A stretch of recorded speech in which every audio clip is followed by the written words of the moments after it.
What's up, Jets fans, and welcome to another edition of JetNation Live, second for the night for me. We are your hosts, Dylan Terriman, and not Glenn tonight. I had him earlier. Now I have Chris Schubert. Chris, how we doing tonight? Missed you last week. Yeah, sorry about that. Had a little bit of an incident that I needed to take care of, but we are back. We are ready to move forward with our summer ranking series. Very boring week in Jets line. Nothing has occurred. Nothing has happened. There's nothing to talk about on the show tonight. No, nothing at all. Nothing. I said it last week. There is no ranking show without Chris Schubert, so I had to put it on hold for 1 week. We are technically behind schedule, but we're going to get it all in. We're just going to be 1 week after the Hall of Fame game. We'll finish it all up. We'll have our 53-man prediction 2 weeks approximately before the cut down date, which was the goal all along, was to get all these rankings in, to get the final rankings of the entire roster in before the 53-man cut down, so that we can see who's better at predicting the roster, me or you. We're not going to get into the big news just yet because I think Chris has to issue an apology to me about Denzel Mims. The last time we were on a show, we talked about the playmakers, and I said Denzel Mims would not be on this roster, and Jason Brownlee would beat him out. And Chris, your thoughts? So it was so funny because I had messaged you last week because the tentative plan was I was supposed to be on the show last week. We had something go on last minute that I needed to take care of. I had joked with you earlier in the day, like, I'm going to have to start the show with a public apology because I just was so adamant that Denzel Mims was going to make the team because they were just constantly giving him chance after chance after chance. So, yes, this is my public apology to you, Dylan, and to all of you out there in Jets land who told me, no, it's not going to be Denzel Mims. He's not going to make the team. And, I have a lot of predictions. I've got the Michael Carter thing with Zonovan Knight that I've got out there. I had the Denzel Mims thing. I didn't expect it to take this quickly for me to be wrong about something. Like, give me a little bit of time before I'm wrong. Give me a little bit of a runway.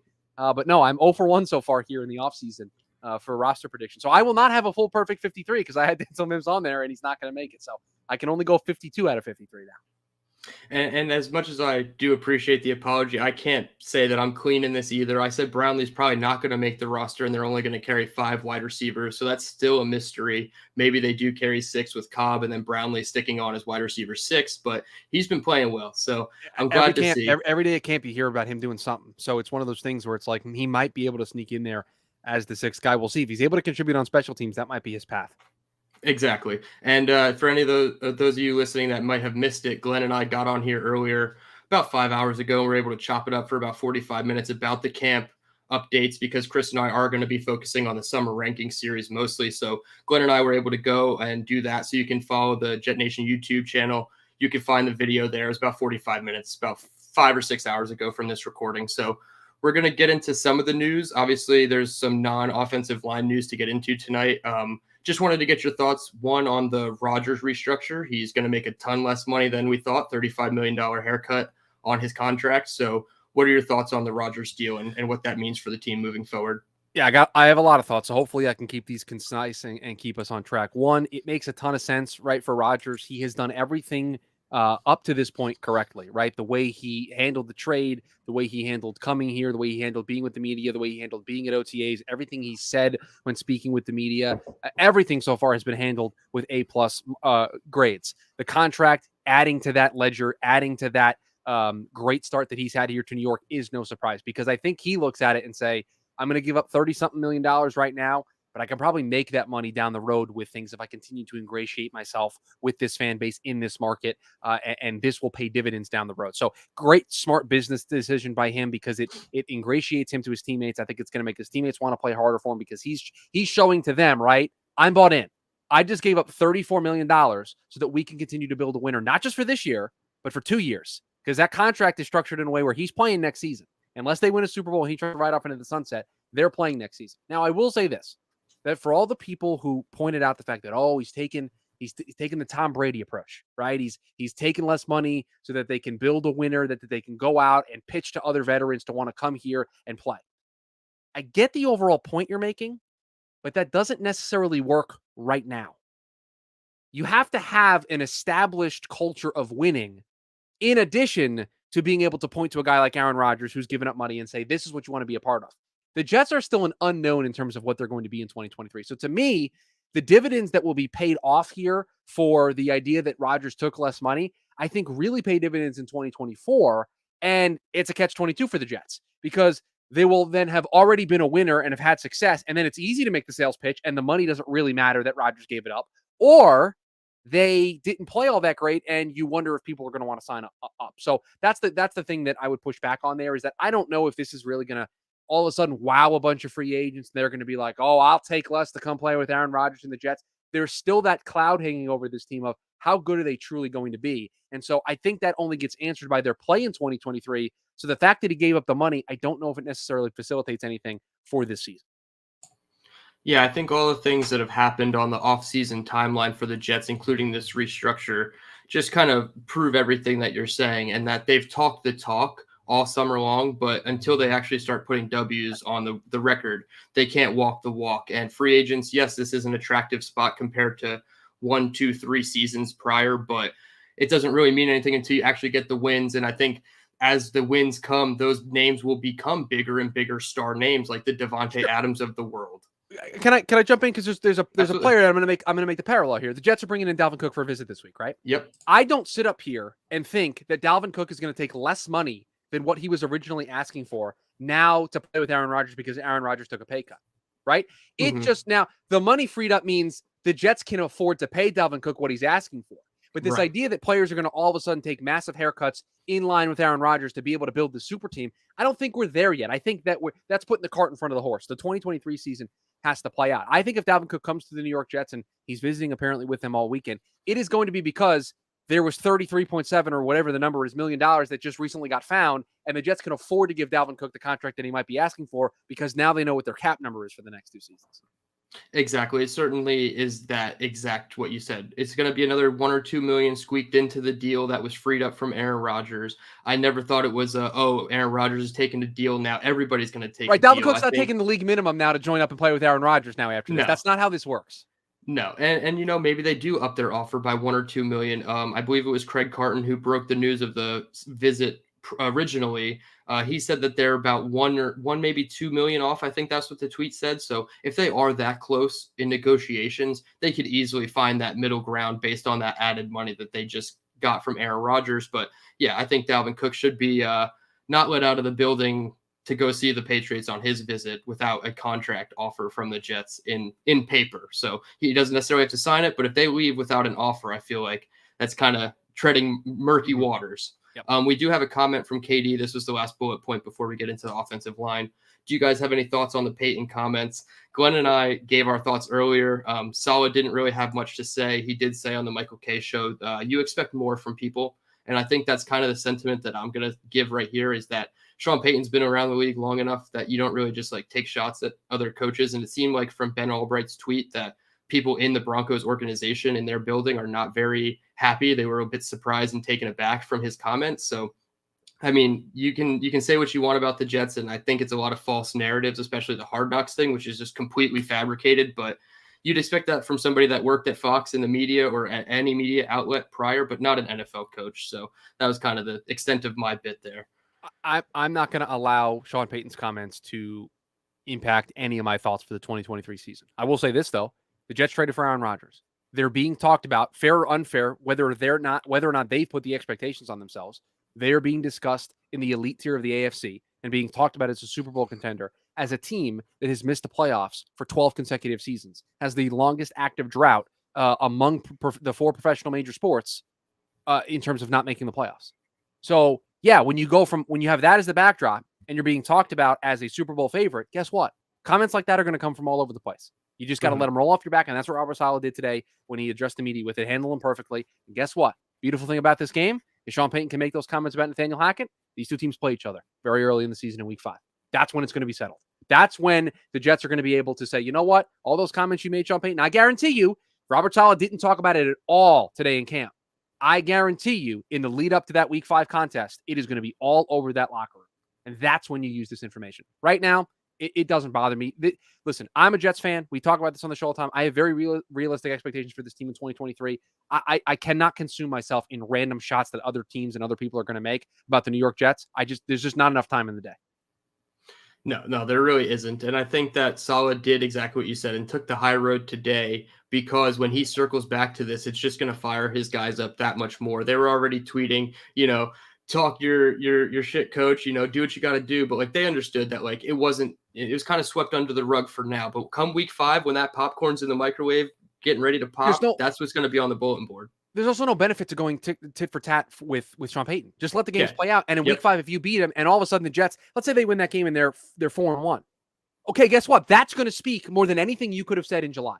Anything that I could have said in July is going to matter less than if they are 4-1 and they beat up on Russell Wilson and the Broncos and Sean Payton and they embarrass them. Imagine if they did that. That will speak more than any response that you and I could make about those comments right now. Anything that Robert Saleh could say.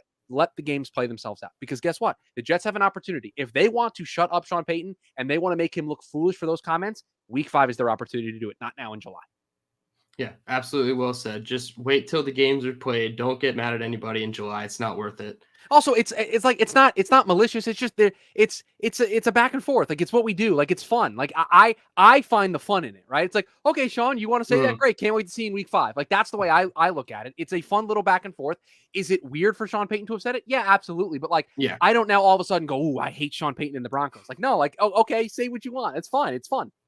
Exactly. Yeah. He didn't get personal. He didn't attack. Like he said, Nathaniel Hackett did a bad job. Guess what? Nathaniel Hackett did a bad job.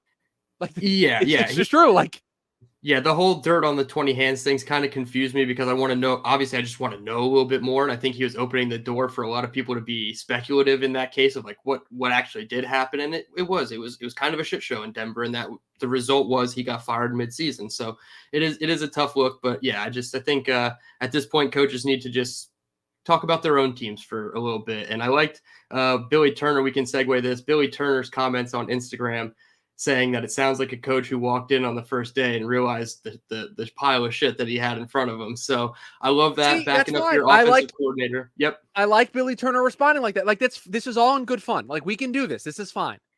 Yeah, you always love when your right tackle, your starting right tackle makes those types of comments. And with that, we are going to jump right into the summer rankings series. We are at the offensive line portion. We're rounding out the offense today. We've already done quarterbacks, special teams, and the skill position players, running backs, wide receivers, and tight ends. We thought we were going to disagree a little bit more today, but we only have one disagreement that we will get to later on in the show. As always, we're going to start from the bottom up on the depth chart. Start with the guys that we don't really think have a chance to make the roster because we don't need to spend a terribly long amount of time on those guys until they impress us at camp or until they make a name for themselves or start getting playing time with even the twos. It's not going to be worth discussing most of these guys. So, Chris, my very first question to you is how many guys did you put in the practice squad / red bucket? That's the number 1 tier bucket. I have 6 names listed in that bucket. 6. 6 names. Okay. Mm-hmm. I'm going to guess 1 is a center. Yes. 3 are guards. Yes. And 2 are tackles. That would be an exact representation of how I have it broken down. All right, perfect. I'm going to let you do the naming of these players, and then we'll get into it. So the 6 players that I have listed as practice squad guys are Eric Smith at right tackle, Adam Pankey and Brett Lang at right guard. I have Tristan Colon-Castillo at center. I have Chris Glazer at left guard and Greg Senat at left tackle. Those are the guys that I have as practice squad players for the New York Jets in 2023. I do not see a clear and obvious path for these guys, barring an injury, to make this team in 2023. Yes, and I actually had 7 names redoing my math here. I can't count to 7 apparently. Oh, what'd you sneak in there? But it was a signing after we made the spreadsheet. Yodny Kajust was signed to the team after we made this list. So he is the 7th one in my practice squad / cut bucket. Although it seems like he, of all the names that you just named, has the best chance to make it in a pretty deep group. I would agree with that. Now, looking at the way this breaks down, I don't think I would change anything. I think Yodny Kajust also is not going to make the team. He's probably the most likely of the. Like, I'm sorry, Tristan Colon-Castillo. There's no way. They just re-signed Connor McGovern and they drafted Joe Tippmann. Like, you're not making the team. They're not carrying 3 centers. Like, it's just not going to happen.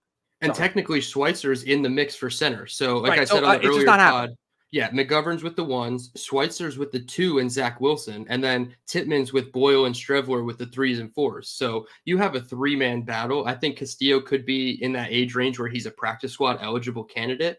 But other than that, I think he's probably the one that moves the needle of all those guys, and then Kajust just based on maybe depth or if you move on from somebody at that position. Starting at the bottom, I guess we'll start with the center position. It's kind of the smallest position.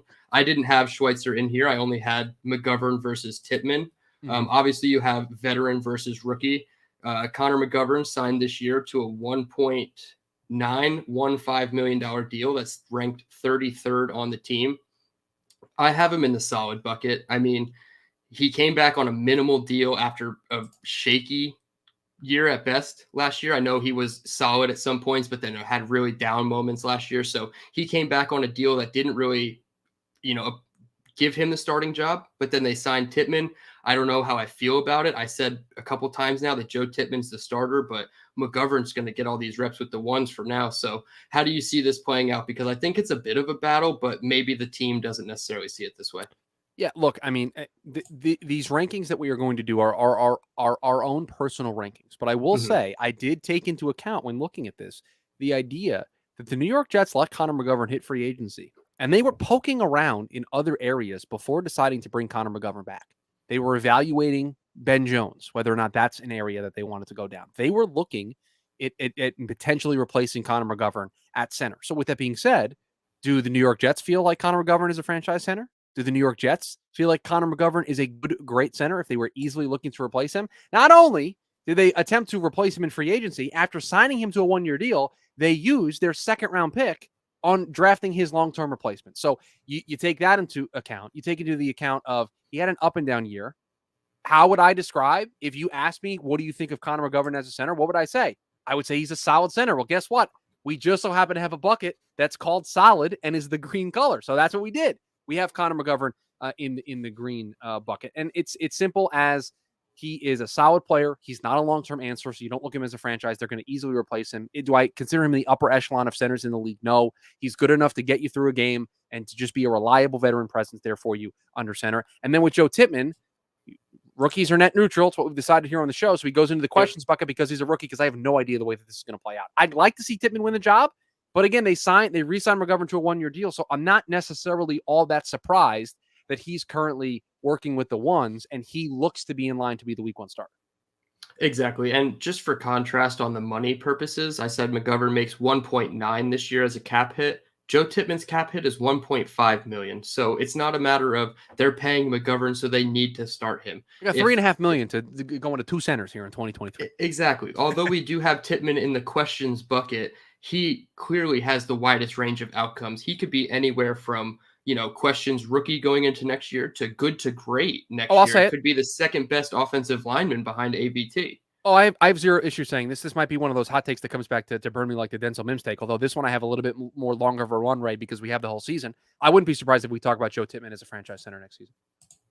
If he gets enough opportunity to play with the talent that he showed on tape, he was arguably the best center in the draft class.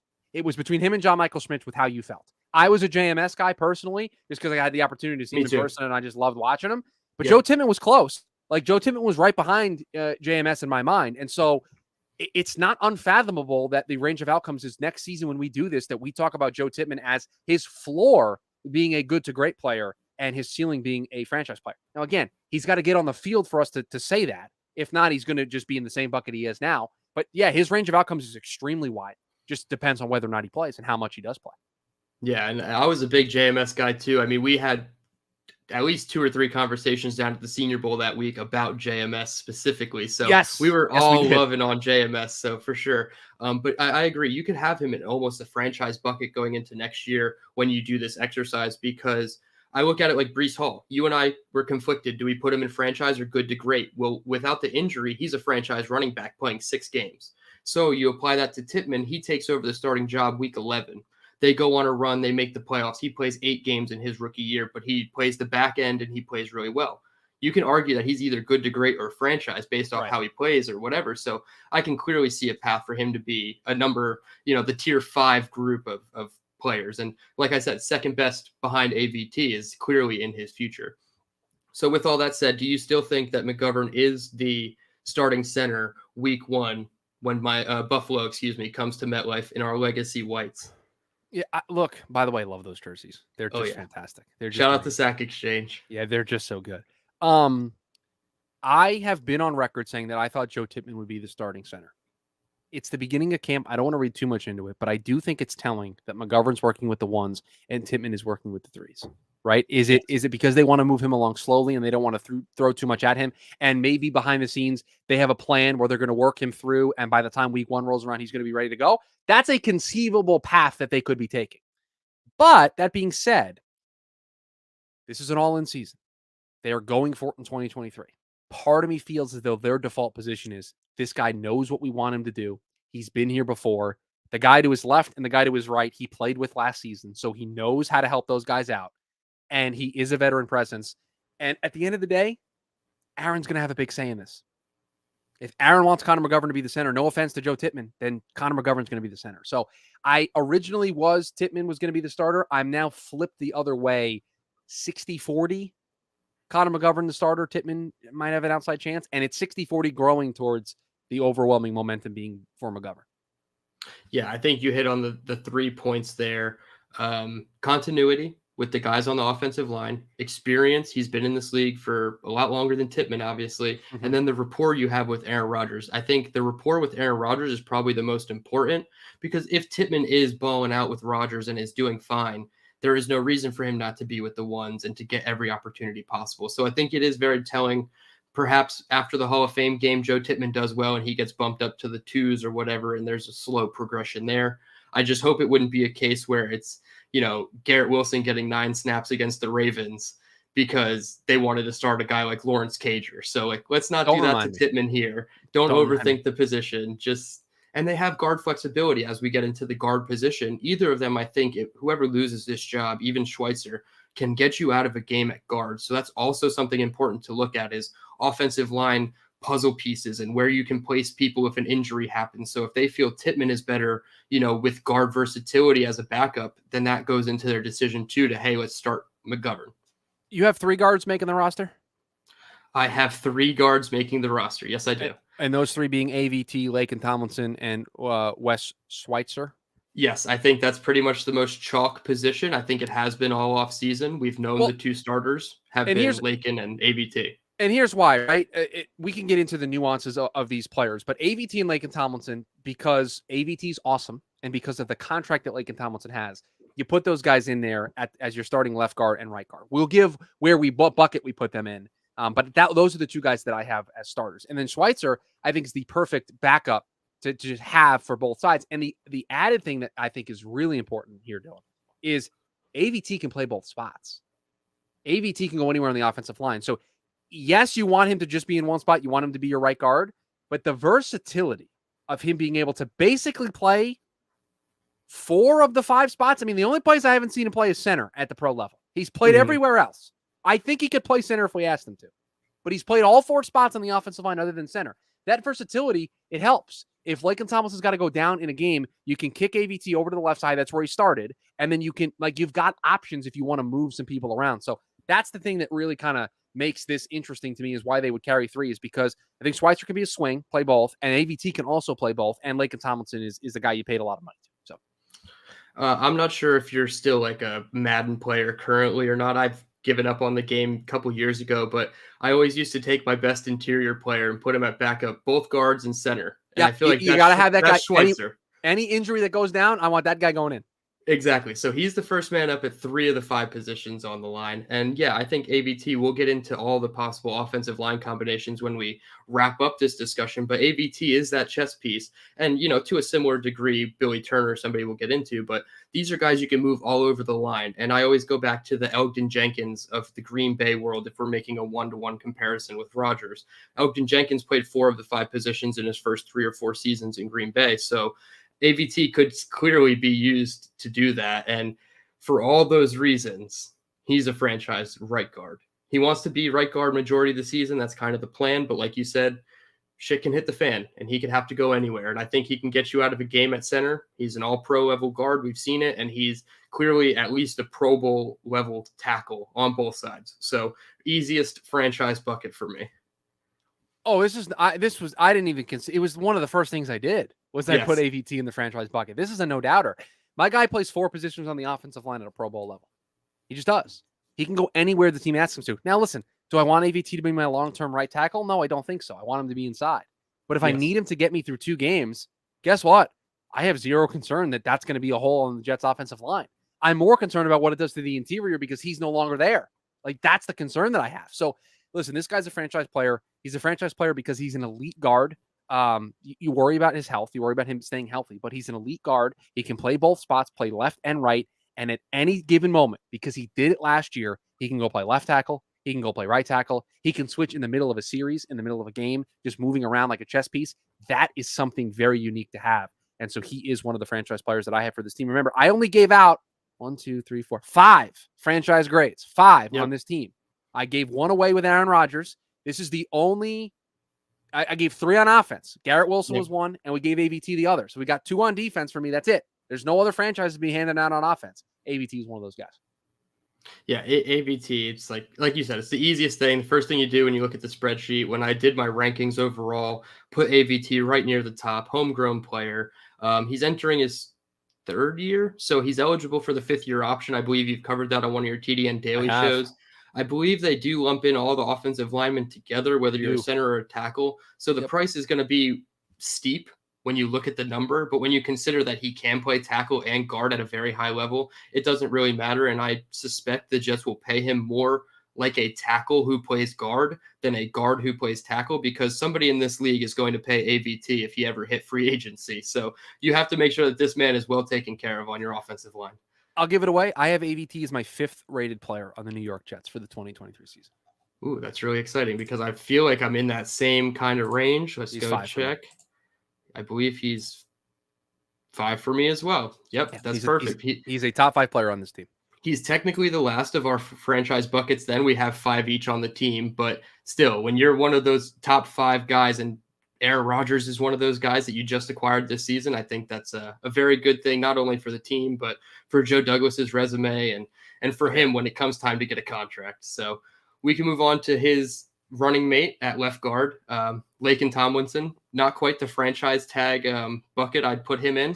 I don't even think I'd put him in solid right now if I'm looking at the left guard position based on what he did last year. I have him as questions/rookies. And I feel like for somebody who's making $10.8 million on the team, which is a top 5 cap hit for the team, you can't be a question/rookie. You can't be in this bucket of, when you look at names that we've already been talking about in this similar bucket, you can't be in there with that type of price tag. So we definitely want to see a big uptick in production from Laken Tomlinson.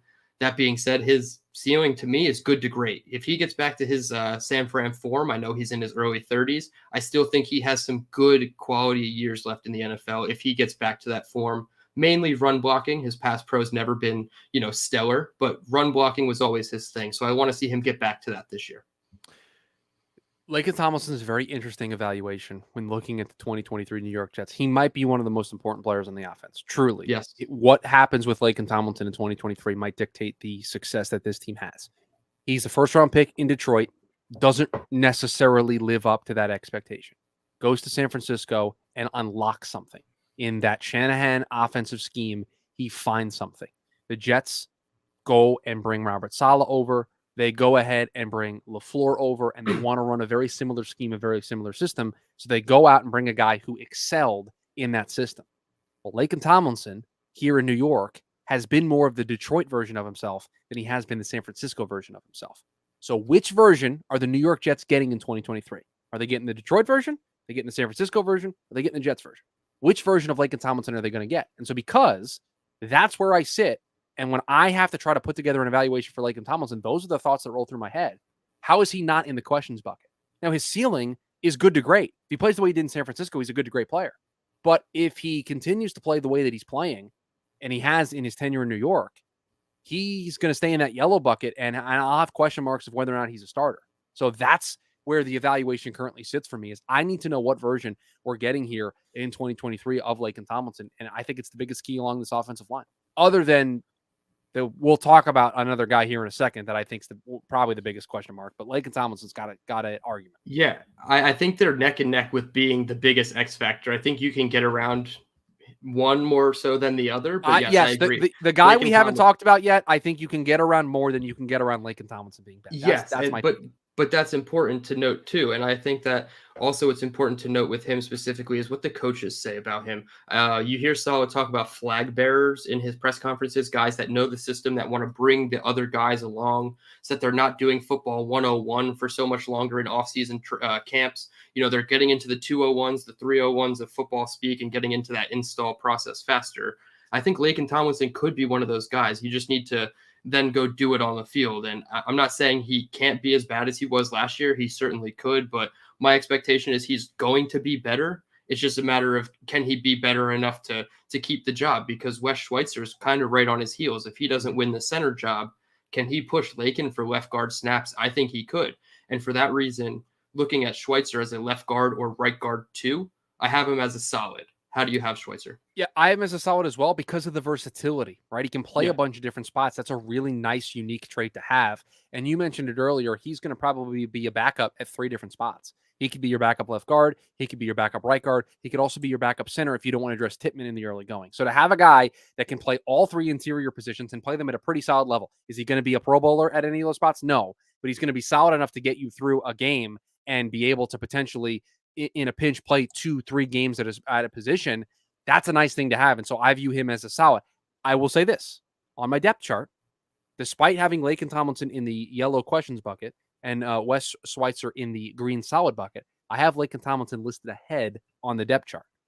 So I just want to make that clear. I have Laken as the starter, but Schweitzer makes the team as a green solid depth piece because he's versatile and he can play multiple spots. Yeah, when we get to the end of the show, we show the entire ranking series in the spreadsheet. You'll see it's a bit wonky with the colors, and you'd think, oh, green line guys should be at the top, and then it works its way down. But with the offensive line, it's a little bit of flip-flopping, and the guard position is definitely one of those.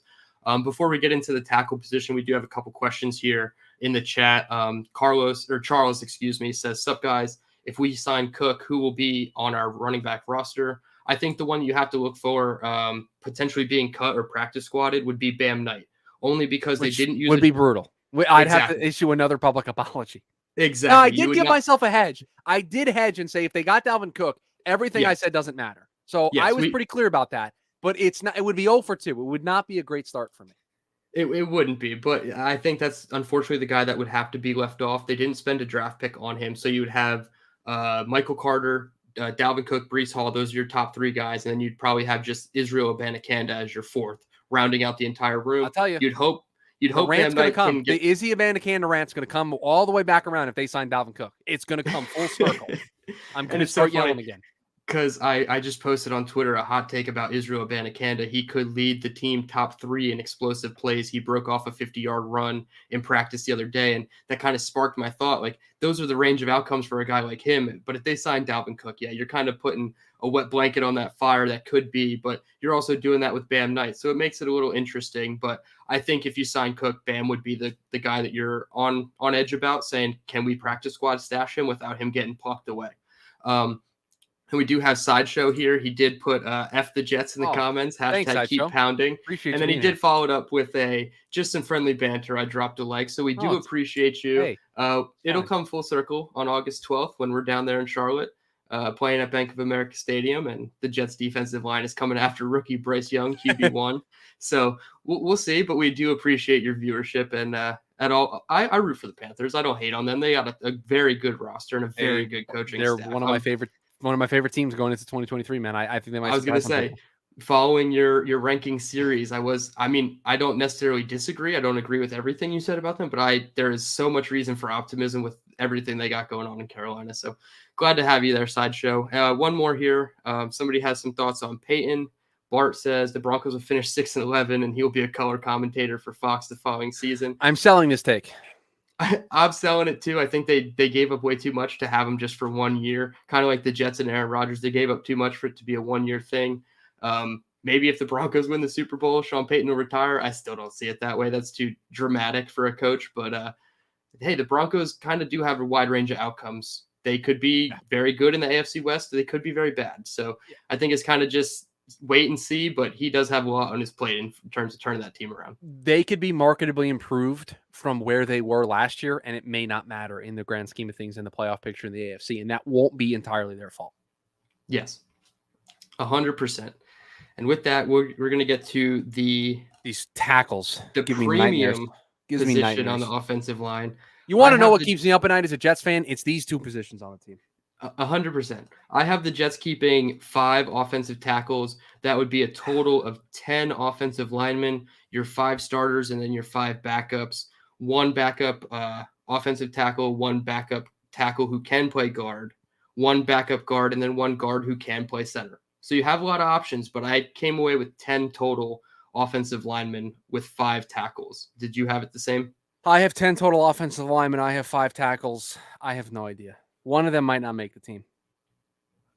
All right, well, we can start with that one. Which one do you feel the least likely to make the team? If he's still hurt, and they haven't put him on, unless I'm missing something, they have not put this guy on any sort of injury list as of this point. But Carter Warren's coming off of a major knee injury. So he would be the guy that I think they would just move along slowly, and he might not draw into this starting fold. I have him as he's a rookie, so you know what tag he gets. He gets the yellow questions tag. Sure. But he's the guy of the 5 that I think might not make the team, because if he's hurt, they might just put him on PUP or something. I don't know. Yeah, he's definitely one that I've gone back and forth with. Especially Glenn. I've gone back and forth. He was talking about Carter Warren being an option this year, and I pushed back and I thought, hey, maybe they redshirt him because of the meniscus injury. I know that doesn't necessarily hinder him as far as him playing, his ability this season, but just, the slow ramp up to getting healthy and then being a little bit behind in the training camp process. We don't know exactly where he's at in the playbook, or he's playing with the 2s and the 3s. He's getting beat by Will McDonald quite a bit.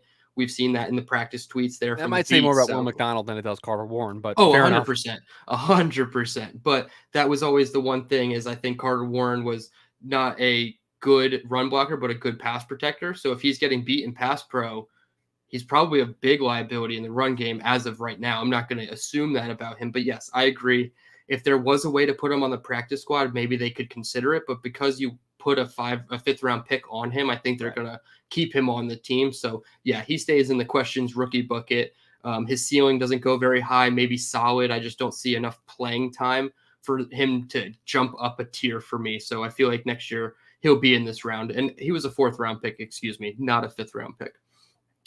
To go along with that, we'll just continue right there with the yellow tag. I have Max Mitchell, 2nd-year offensive tackle from Louisiana, another 4th round tackle. Last year, Robert Saleh, he made a comment a couple of days ago about Max Mitchell starting last year, and he said, last year, quote, had to start him, sleepless nights, worried about if he would perform. And I think you could copy and paste that about Carter Warren this year with their mentality. If they're a little nervous about Max Mitchell last year, they should certainly be worried about Carter Warren playing games this year. Obviously, Max Mitchell had the really scary injury, the blood clots. Saleh does call him an old school player. Every play is important to him. He said all that matters with Mitchell is what happens when you get your opportunity, and you never want to see health scares, but he stayed confident and worked his ass off to get back. And those are all things you love to hear out of a 2nd round, small school guy. Louisiana, that's a mid-major, right? That's on brand for you. That is a mid-major selection from the New York Jets there with Max Mitchell. Yes, absolutely. So he's getting reps with the ones because Becton and Brown are both out. He's kind of flip-flopping left and right tackle, but I have him as a backup role unless something happens to a guy above before we even get into the season. So Max is a very interesting evaluation, right? It was a weird pick when they made it because he didn't necessarily fit the type of offensive lineman that goes into the system that they like to run. And the idea was, we believe this guy's a project. We believe this guy's a projection. 2-3 years down the road, we think this guy can be really great for us. Well, they didn't really get a choice in the matter because they had a ton of injuries just absolutely tear through this offensive line. And Max Mitchell had to be their starting right tackle. And I said it at the time. I'll stand by it now. I'll say it here again. There were times in which Max Mitchell, for long stretches when he was playing and being the starting right tackle, he was not the worst offensive lineman on this team. Was he perfect? No. But he was not the worst offensive lineman on this team. There were moments when Laken Tomlinson wasn't playing very well, when they didn't have AVT, and they had just a rotating circus of just guards on the interior not playing very well. There were times where Connor McGovern didn't play all that great. Max Mitchell was not the worst offensive lineman on the New York Jets in 2023. Yet you still have the size concerns. You still have the concerns of, can he be a long-term answer at the position? And I look at, they brought in Billy Turner, who Nathaniel Hackett is familiar with and who Aaron Rodgers is familiar with. I think he's going to draw above Max Mitchell on the depth chart. And Mekhi Becton, we'll get to him here in a second. He's the player that we have not mentioned it at all throughout this process. I just think Max Mitchell currently, as it sits here on July 27th, draws in third on this list. But as we saw last year, you can draw in third on this list and very, very quickly be thrusted into a starting role. So I have Max Mitchell still in the questions bucket because I question what his long-term role is. I question where he's going to fit on the depth chart this year. I still question the size. There are things that I still have questions about with Max, but he checked all the boxes when he was in there. He was a serviceable right tackle when he needed to play for this team. And so I wouldn't, if it got to a point where Max was in there playing games for the New York Jets, I wouldn't feel great about it, but I wouldn't be petrified about it. And so I have him in the questions bucket. I have him as as our third string right tackle right now. Yeah, I think for everything that Max Mitchell did well last year, he's kind of stuck in a weird place with fans where everybody looks at him like he did super well. He did great because he had zero expectations and there was nothing put on him. Now, I think if you insert that exact same scenario this year where he has no expectations, he's going to look like an offensive lineman that's above expectations. But I think the expectations has risen for Max Mitchell now, where if he's playing games, people are going to expect him to be holding down that side of the line for Aaron Rodgers. And I don't think he's quite equipped to do that yet. I don't want to be too negative. And he's also coming back from the health injury. So for that reason, I have him as the fourth best fourth tackle in this group, right behind Billy Turner. I think you said you have him 3. So does that mean you have Billy Turner as your offensive tackle 4? No, I have. So I understand the confusion. So I'll give it away here, and then we can work backwards. I have Dwayne Brown as the starting left tackle. Yep. I have Carter Warren listed behind him, although I don't know necessarily if Carter's going to make the team. I got and then you. Yes, over on the right side, I have Mekhi Becton, Billy Turner, Max Mitchell. So yes, so that's the way I have it ordered. /3 at tackle. Yes. Sure, I can get behind that as well. And that brings us to who I do have as number 3, or your swing tackle, I guess we'll put it. This guy could be your first swing tackle. He's looking like he's going to be the starting right tackle at this stage. And it's scaring the crap out of me because this is another player when you view him in the lens of a backup, you come to a certain tier. And then you view him in the lens of a starter, and all of a sudden he's dropping a tier for me. And that's Billy Turner. I have him in the green, the solid bucket as of right now. And let's, like you said, because he is the swing tackle currently, if he is the starting right tackle, that would drop down to a questions rookie bucket without hesitation. I think there's way too many question marks for Billy Turner to be your starting right tackle. That being said, there's a lot of trust with Hackett and potentially with Aaron Rodgers and Billy Turner. He knows how to do those scramble off-script things that Aaron Rodgers is so keen on doing. So if they do find a spot for him on the starting 5, I'm kind of, worried. But as a backup quality depth player, I think he is just that. Saleh said versatility is a coach's dream. He's a chess piece. He helps everybody around him. To me, I think what he said in defense of Nathaniel Hackett today was the best thing I can get behind. You get a bump in the grade from that. You just get a bump in the grade because of that. You're just a great morale guy. Great, got to have you in the room for that. Exactly. In the room, not starting. So that's where I'm at with Billy Turner. He's only making $1.5 million this year, so very, very low deal for a tackle, especially. So who knows? Perhaps a cut down day comes and another team cuts a tackle that wasn't expected, and Billy Turner finds himself on the hot seat. I don't think that's necessarily the case, but the money isn't keeping him here. Perhaps it's more of the trust from inside the building. I agree 100%. I have Billy Turner listed as a solid player, not because his overall talent makes him a solid player, but because I think being a swing tackle, being able to get the Jets out of a pinch at both left tackle and right tackle, if something happens to Dwayne Brown or Mekhi Becton, is what he's been brought in here for. He's familiar with Nathaniel Hackett. He's familiar with Aaron Rodgers. He's familiar with the system. Those are all things that allow you to be in the solid bucket. And I think that's the important takeaway here for everyone who's listening. I have Billy Turner in the solid bucket. He's tagged with that green tag. He's still the backup right tackle because I think the person in front of him is more talented, even though I have more questions about the person in front of him than I do Billy Turner, because I think Billy Turner's at his ceiling right now as a player. Yeah, absolutely. I didn't have his ceiling as anything higher than solid. You couldn't even say good to great. Like it doesn't seem feasible based on the way he's played in the past. Mainly his versatility is his calling card. So with that, the guy ahead of him, definitely questions. I have him in the questions rookie bucket. You can't put him anywhere else. Hasn't taken a snap in over 2 seasons because of a right knee injury. Goddamn you, Greg Van Roten. You really took away a lot of the happiness that Jets fans could have had with Mekhi Becton and what could have been. Instead, we had a shaky relationship with Mekhi Becton on Twitter, fighting fans, calling him a bust and this and that, showing up to camp overweight and wearing the shirt. So Mekhi Becton to me is a questions rookie bucket. He's got a $5.8 million cap hit. He's entering the final year of his deal. He was drafted in 2020. So it's kind of tough. You're in a really tough spot. They declined your 5th-year option.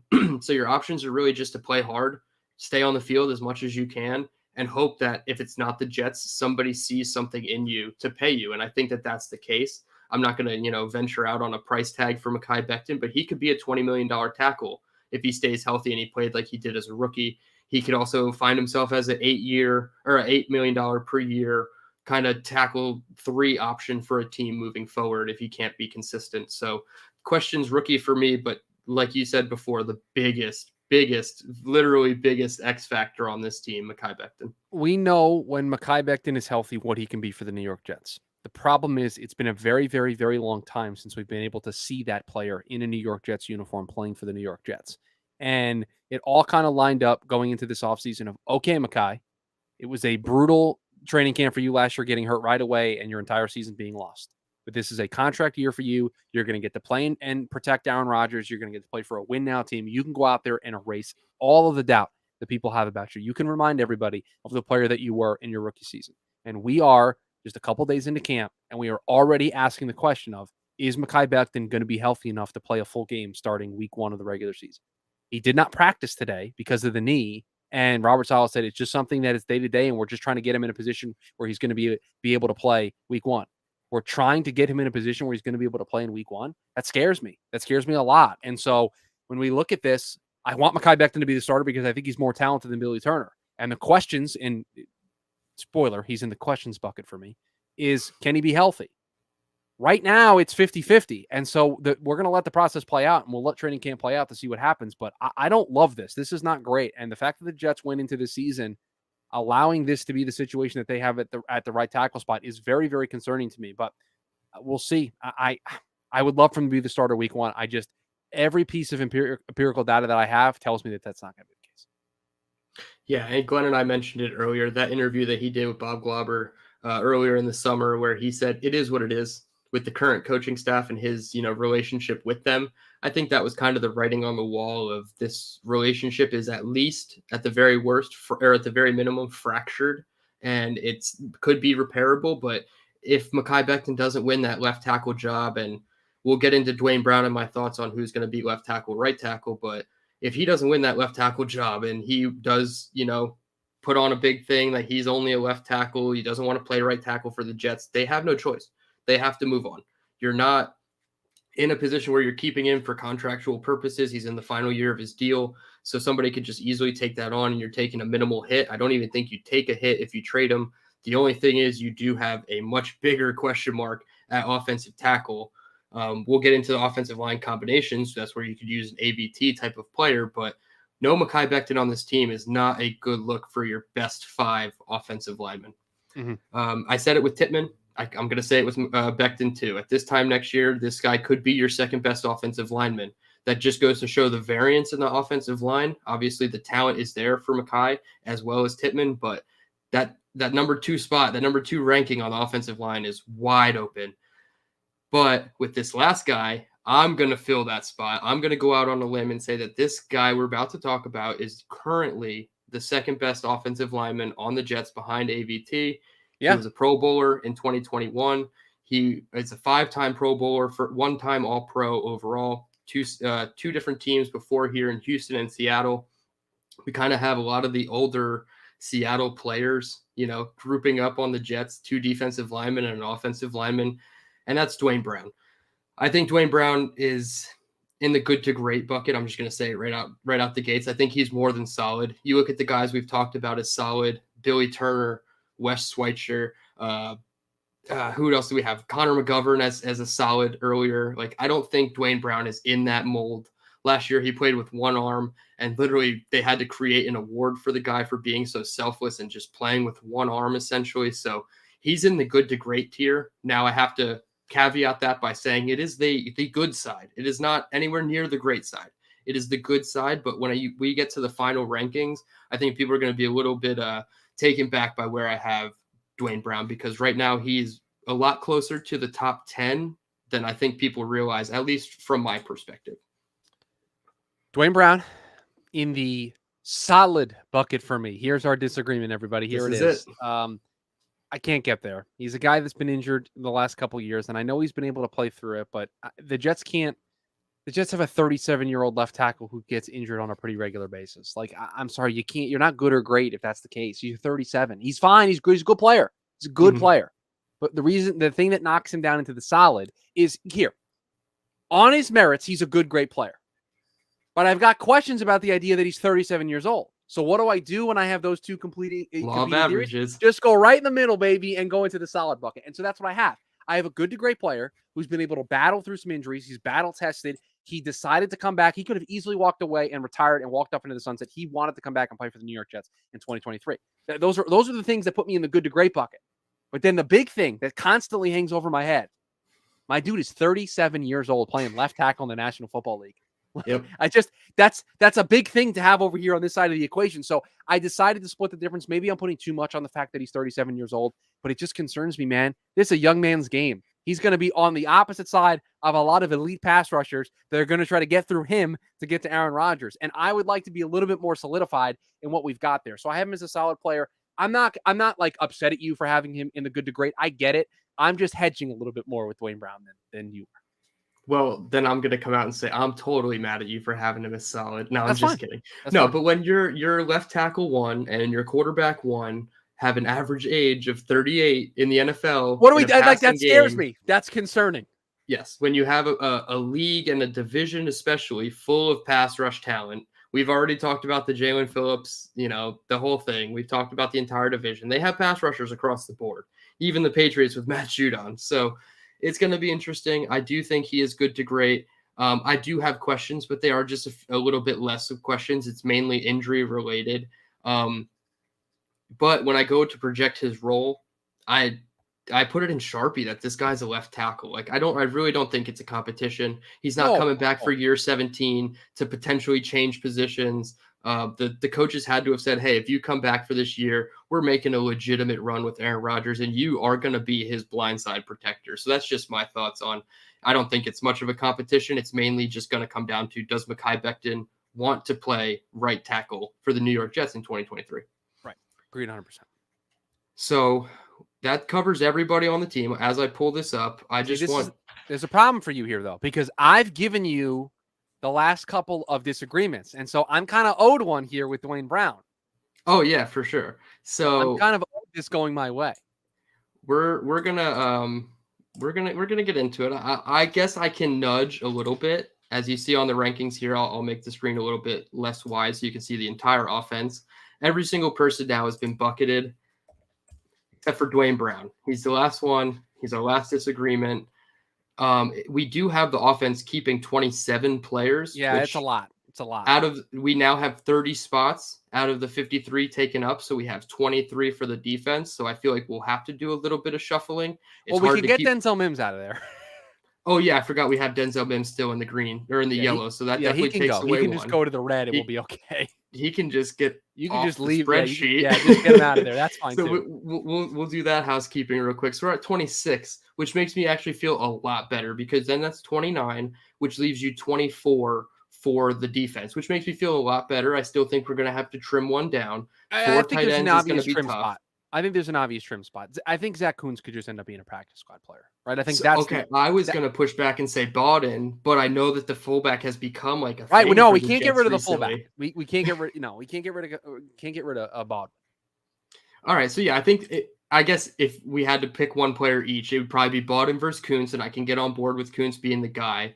But back to Dwayne Brown. I guess I'll compromise and do solid I'll do that solid for you, Chris, but it's a bit tongue in cheek. I don't really want to do it. I think he can be better than he is. But when you look at this, you know what? Because I was so wrong on the Denzel Mims thing. Okay. You can have this with Dwayne Brown. Let's go. I'll take a win any way we can get it. We're Jets fans here. So we have now come to a consensus on the entire offense and offensive line, obviously. But like we said, when you look at the chart, you see a lot of yellow on top of green. And that doesn't necessarily mean the backups are better than the starters, but that just means that they probably come with less question marks. And to have 2 question marks on your offensive line is a bit of a scare when you have a Mhm. guy like Aaron Rodgers in at quarterback. So, Yeah. what are your thoughts? And we can just round out with some offensive line combinations if people start to get hurt.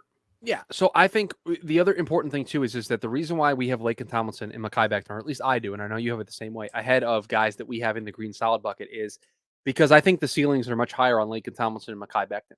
And the floors I think are pretty similar as long as they stay healthy.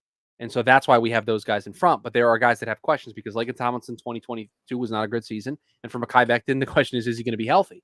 But if Mekhi Becton is healthy and available for the Jets in week 1, there's no question in my mind that he's a better option at right tackle than Billy Turner is. But Billy Turner is just a solid player who's able to play both spots, and I know what his ceiling and his floor is. The gap between his ceiling and his floor is not that big. So that's the difference there. Look, the way we have it, Dwayne Brown, Laken Tomlinson, Connor McGovern, Elijah Vera Tucker, and Mekhi Becton is kind of how I see fit right now. Look, I think if either of the 2 guards goes down, I think you're going to put Wes Schweitzer in there. I think Billy Turner's first man up if either of the tackles go down, and I think Tippmann might be able to draw in pretty quickly. I think those are the 3 names that I think Max Mitchell and Carter Warren are both break glass in case of emergency options for the Jets in 2023. Yeah, I completely agree. You don't want Carter Warren playing, and I lean that way with Max Mitchell as well. You didn't want him playing last year. You probably don't want him playing much this year at all.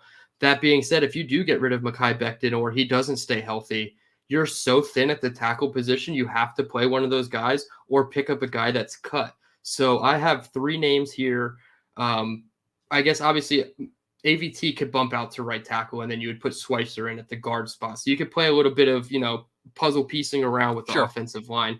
But do you think the combination of, before I get into my question about free agents, Brown, Laken, Tippmann, McGovern, AVT from left to right, does that inspire a bit of confidence if Mekhi Becton isn't? Because Oh, I think that is the only other combination where I'm, breathing on a play-to-play basis with the Jets, and I'm not like scared that Aaron Rodgers has to throw the ball within 2 seconds of getting the snap. all right. Hit me with that one more time. Dwayne Brown at left So tackle. left to right, Dwayne Brown, Yep. Laken Tomlinson. Yep. Nothing changes there. You have Tippmann in at center. Uh-huh. McGovern kicks out to right guard, and Okay. AVT kicks out to right tackle. So why McGovern over Schweitzer? Would be my question. Just because McGovern would be in line to start now, so I just shifted the starters over one spot with Mekhi leaving, and then just bumped Tippmann up.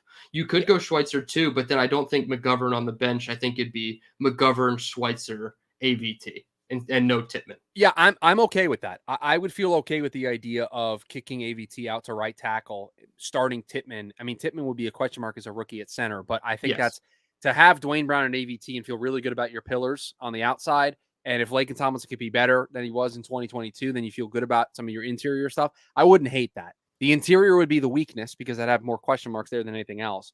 But I think to have your 2 tackle spots solidified, yeah, I wouldn't be against that. I think that's a fair evaluation.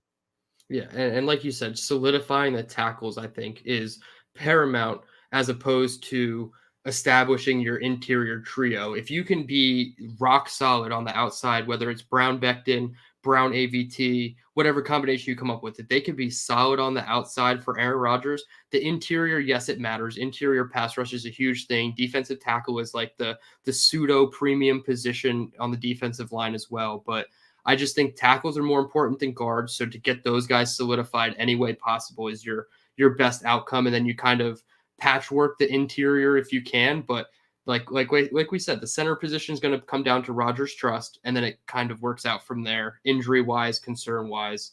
I think at the end of the day, you don't want Billy Turner, but if that's the guy, he's going to have trust. So it gets really shaky after the first line, but there's tons of potential for this offensive line. Yeah, I agree 100%. I think we look at this group and Laken Tomlinson bouncing back, Mekhi Becton being healthy. I think those are the 2 things that you're keeping an eye on because if you can check both of those boxes, I feel a heck of a lot better about this offensive line than I currently do right 100%. And like I said, I think a couple shows ago, you don't need all 5 positions to be perfectly healthy, perfectly good all season long, but you can't have what happened last year. And I don't think now. like it's going to be a law of averages. Maybe 3 guys are really solid and you have revolving doors at 1 or 2 positions this season. And maybe that's performance based or injury based, but you can't have what happened last year. I don't foresee what happened last year happening. I think if we get down that road, it's just going to untangle the whole season really quickly. But this is the most important part of the entire team. I don't think, speaking for the defense and the offense, this is the most important position room that we're going to cover. It's not the best, but that's what makes it the most important, because it needs to be good in order for this team to have success. Robert Saleh, real quick, had a quote about Aaron Rodgers and how he can help the offensive line, excuse me. He said, getting rid of the ball quickly will help, picking and choosing when the hitch can come, so when he can take his longer developing plays. He said, knowing when to escape will also help. He will, quote, lull you to sleep, and then boom, he's going to pop out of nowhere with something freaky where it's longer developing. He still has a full repertoire of stuff in his bag. So these offensive line need to adjust to his style. It's not a matter of, okay, I'm very talented and I've been a good tackle for 3 years, so my spot is solidified. No, you have to play well with Rodgers too. So all of this is going to play into effect, and I'm really excited to see how it plays out. We have tons of versatility across the board. A new coach in Keith Carter, who's coming over from Tennessee, and I think players have kind of clung on to him as opposed to John Benton last season. It seemed like there were some rifts, including Mekhi Becton. So we'll see what Keith Carter can do with these guys, but I think it's going to be the most important position to watch as we get into training camp. So it's the one that's got the most battles, and I think it's the one that's most important to their success in 2023. Absolutely. So with that, we're gonna wrap it up. Next week we have the defensive line. We're starting on the defensive roster rankings. We're going from trench to trench, and I think next week's show is going to be just as loaded as this week's. We're going to spend about an hour talking about our defensive line, maybe a little bit longer because of how deep it is and how skilled it is. So I'm really excited. For Chris, you can follow him on Twitter at @ChrisSchubert_. You can follow me on Twitter at @DTerman. You can follow JetNation on all social media platforms. Like, comment, subscribe on our YouTube channel. We appreciate it. Go back and watch Glenn's solo shows about Rodgers' deal. We did a show earlier today for about 45, 50 minutes, chopping it up about the latest news from camp. And until next time, let's go Jets.